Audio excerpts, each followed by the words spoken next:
kemudian dari perikanan,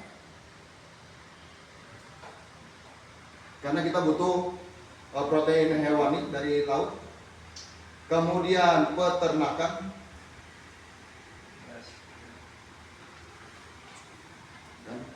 kemudian apalagi, yaitu dari industri pangan. Nah ini berarti industri nih, makanan siap saji. Nah kita bahas dari pertanian. Bagaimana petani ini ya, saat dia bercocok tanam ini agar tidak gagal panen, maka dia akan gunakan apa? Akan gunakan pupuk kimia salah satunya. Artinya tanaman-tanaman yang ditanam tadi, dia untuk tumbuh dan perkembangannya dia menyerap bahan kimia. Artinya padi, sayur-sayuran itu sudah tercemar bahan kimia. Kemudian yang kedua, petani bagaimana supaya tidak gagal panen karena diserang apa dilakukan? Di pestisida, diracun. Bahan bakunya sama itu dengan baygon.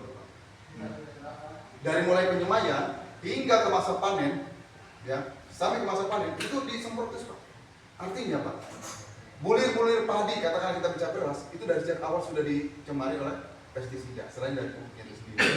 Nah kemudian sektor perikanan, Pak. Kita selain butuh nutrisi dari tumbuh-tumbuhan yang kita terima, perikanannya ada dua, ada tawar, ada laut. Nah yang tawar ini Pak, saat ini penggunaan pakannya itu sudah sama Pak. Ya. Oh iya. Ya udah nggak apa-apa. Ya, pamit dulu ya. Ya, sekali ya. Langsung kan udah ini ya, kamarnya. Oke. Ya, Waalaikumsalam. Waalaikumsalam warahmatullahi wabarakatuh. Sendal. Siap. Maunya nyeker di baik. Buru-buru karena buru namanya tamu ya. Terus naik. Iya. Nah, jadi kok pokok aja. Ya. Ya. Oke, isu kan sore. Ya, oke siap, Kang. Nuhun Kang. Oke. Nah, kita bicara perikanan ini sudah menggunakan apa? Menggunakan pakan ternak yang ada hormon pertumbuhan.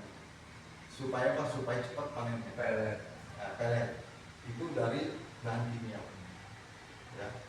Nah, kemudian laut. Kalau kita bicara laut, nelayan itu dilepas pantai itu kan bukan yang berangkat sore ya, pagi-pagi bawa hasil tangkapan ke pelelangan atau bisa ke Marakaran. Bukan, mereka yang 7 hari 10 hari.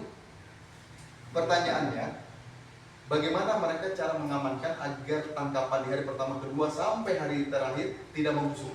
Hanya 2 cara. Membawa berbatang-batang barokes untuk membekukan hasil tangkapannya kalau tidak membusuk, dan atau membawa 1 jerigen formalin untuk mengawetkan, pengawet mayat. Pertanyaannya, sepanjang hidup kita, yakinkah kita bahwa kita tidak mengkonsumsi ikan yang tidak diformalin? Karena kita nggak bisa bedakan. Artinya 50% lah efektivitas. Oke. Kemudian peternakan. Ya. Kita bicara peternakan, unggas ayam. Ayam ada 2, ada ayam kampung, ada ayam boiler. Ayam kampung masa panen potongnya itu 6 bulan sampai 8 bulan. Tapi ayam boiler itu 30 hari, 40 hari sudah bisa dipotong. 30 hari. Ya, 30 hari. Bobotnya sudah sama dengan ayam kampung yang usia 6 bulan, 8 bulan. Nah pertanyaannya, kenapa dia bisa besar? Karena dia menggunakan hormon pertumbuhan. Ya kan, lagi-lagi ada bahan kimia di dalamnya.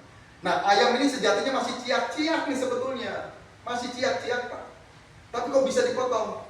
Berarti dia rentan terhadap virus. Maka diberikan vaksinisasi. Vaksin itu dulu mungkin disuntikin, karena sekarang perkandang itu 2.000, nggak mungkin suntikin 2.000 orang. Sekarang itu sudah include di dalam pakan itu sendiri vaksin. Ya artinya tanpa kita sadari, kita sudah memasukkan unsur kimia ke dalam tubuh kita.